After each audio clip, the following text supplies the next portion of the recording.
semuanya, hai, perkenalkan nama saya Mutiara Serina. Saya dari Prodi Antropologi Sosial dengan NIM E11212511077. Saya dari angkatan 2025.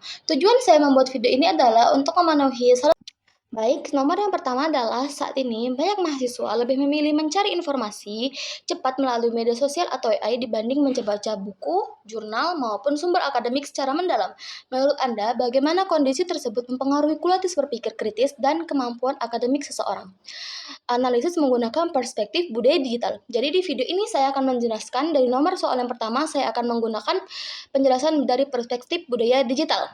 Menurut saya, budaya digital membuat mahasiswa sekarang lebih menyukai mencari informasi cepat melalui media sosial atau AI dibanding membaca jurnal ataupun buku.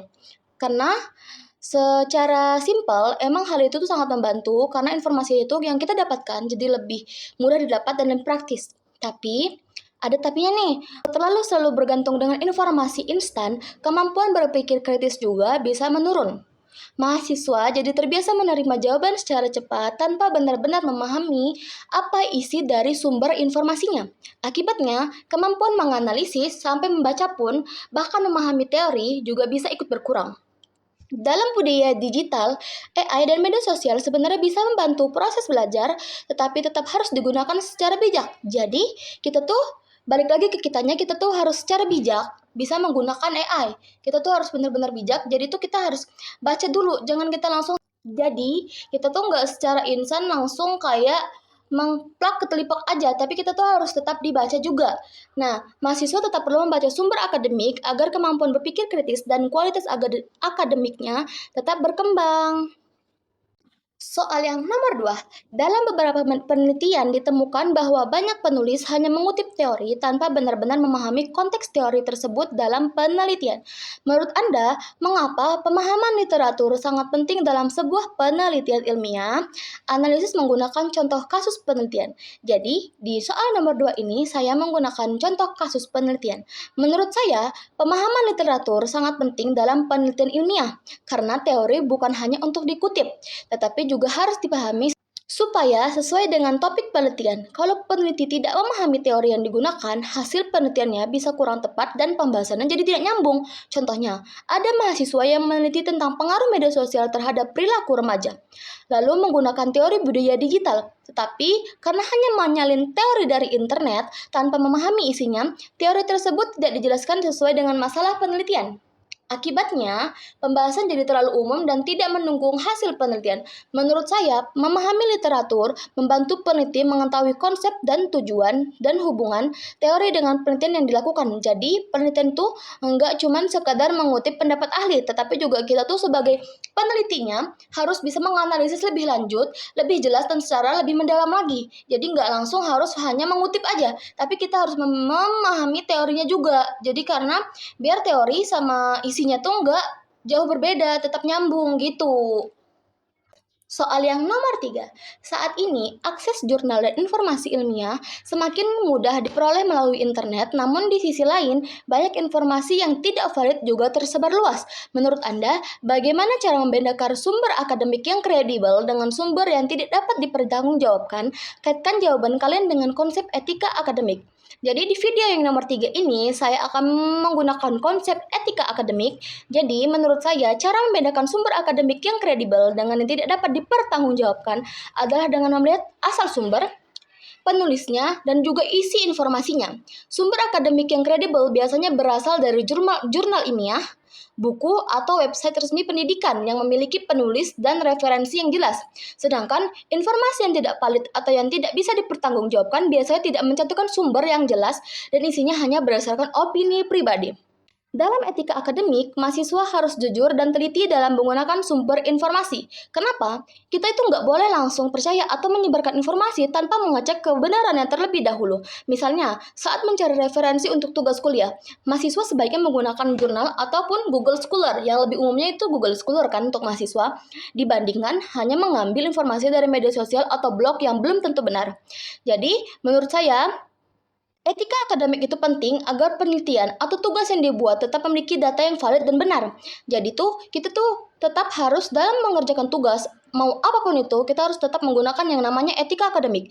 Karena kalau kita nggak menggunakan etika akademik, bisa jadi blog yang kita dapat itu belum tentu benar. Karena kita harus menggunakan etika akademik biar memiliki data yang valid dan dapat dikatakan benar. Selain itu, hal ini juga menghindari kesalahan informasi dan plagiarisme dalam dunia akademik.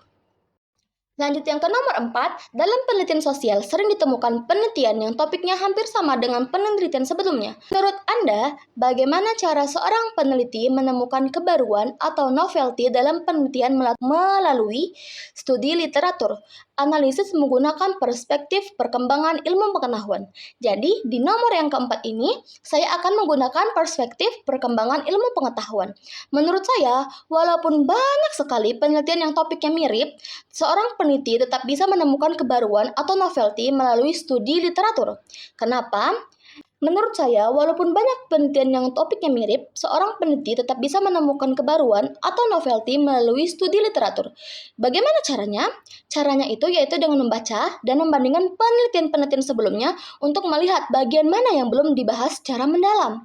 Jadi seperti itu teman-teman. Jadi kita harus melihat, kunci utama itu kita harus membaca. Bagian mana sih yang belum dibahas secara lebih mendalam? Dari perspektif perkembangan ilmu pengetahuan, ilmu itu selalu berkembang mengikuti kondisi dari zaman dan juga masyarakat. Jadi, peneliti bisa mencari sudut pandang baru, objek penelitian yang berbeda, dan kondisi terbaru yang belum diteliti sebelumnya.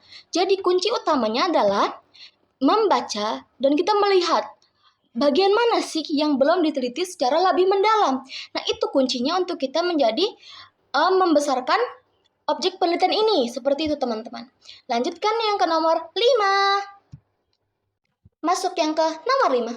Di soal nomor 5 ini adalah kehadiran AI saat ini membantu banyak orang dalam mencari referensi, membuat ringkasan, bahkan hingga menyusun tulisan akademik.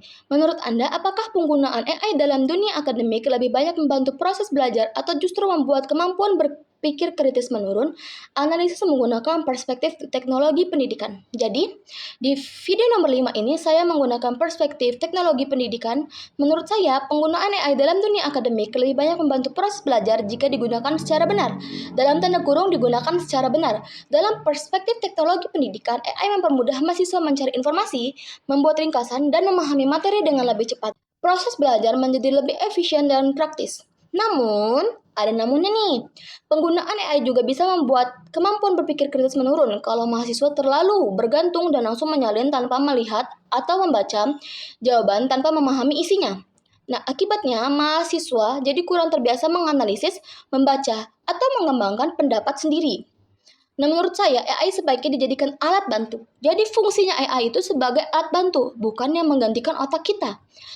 Kalau digunakan secara bijak, AI bisa membantu perkembangan teknologi pendidikan dan membuat pembelajaran menjadi lebih mudah. Jadi,